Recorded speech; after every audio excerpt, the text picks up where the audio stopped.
Maligayang pagbabalik sa Real Asia Talk. Sa video na ito, tatalakayin natin ang 2015 Korean crime action film na Coin Locker Girl.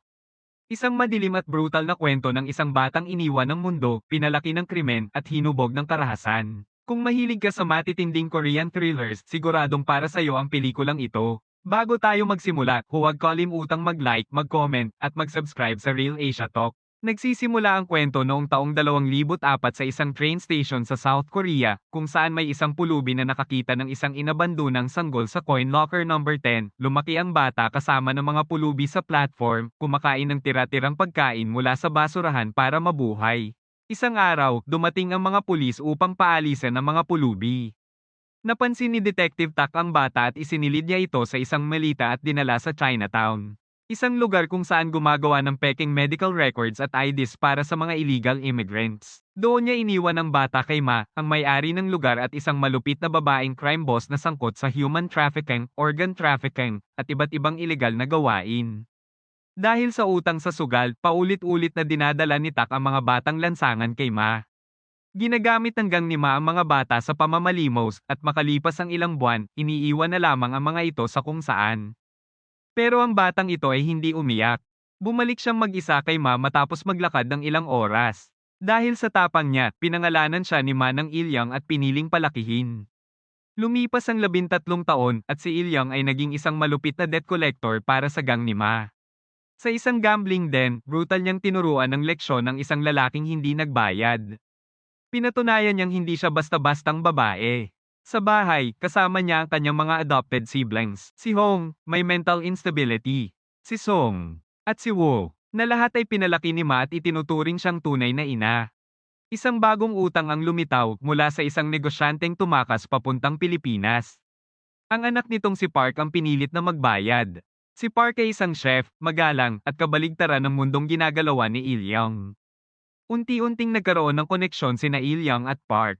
Nanood sila ng sine, nag-inuman, at sa unang pagkakataon, nakaramdam si Ilyang ng normal na buhay. Ngunit hindi ito nagustuhan ni Ma. Para sa kanya, walang lugar ang emosyon sa negosyo. Inutusan ni Ma ang kanyang gang na patayin si Park at kunin ang mga organ nito. Nang malaman ito ni Ilyang, sinubukan niyang iligtas si Park at binigyan pa siya ng tiket papuntang France. Ngunit huli na ang lahat.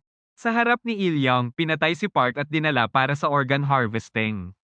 Dahil sa kabigwang patunayan ng kanyang loyalty, ipinagkanulo rin si Ilyang.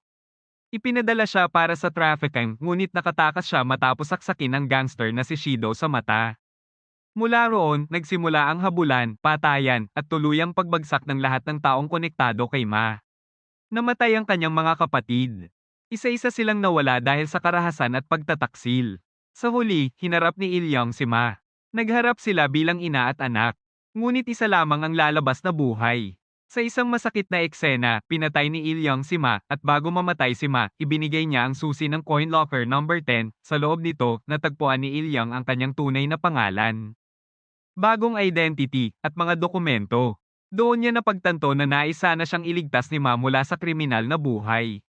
Ngunit sa huling eksena ng pelikula, bumalik si Ilyang sa Chinatown at pinalitan ng pwesto ni Ma, isinagawa ang parehong ritual.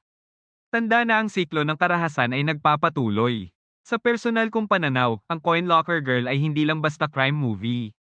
Isa itong malungkot na kwento ng pagpapalaki, trauma, at maling uri ng pagmamahal. Napakahusay ng acting, lalo na ang transformation ng pangunahing karakter mula sa inosenteng bata tungo sa malamig na kriminal. Hindi ito pelikulang pampalipas oras lamang. Ito ay mabigat, realistiko, at tumatama sa emosyon. Highly recommended kung mahilig ka sa dark Korean thrillers. Kung nagustuhan mo ang ganitong klaseng movie recap at review, mag-like, mag-comment, at mag-subscribe sa Real Asia Talk. Para sa mas marami pang Asian crime, thriller, at psychological movies, dito ka lang. Real Asia Talk, kung saan buhay ang kwento ng Asian cinema.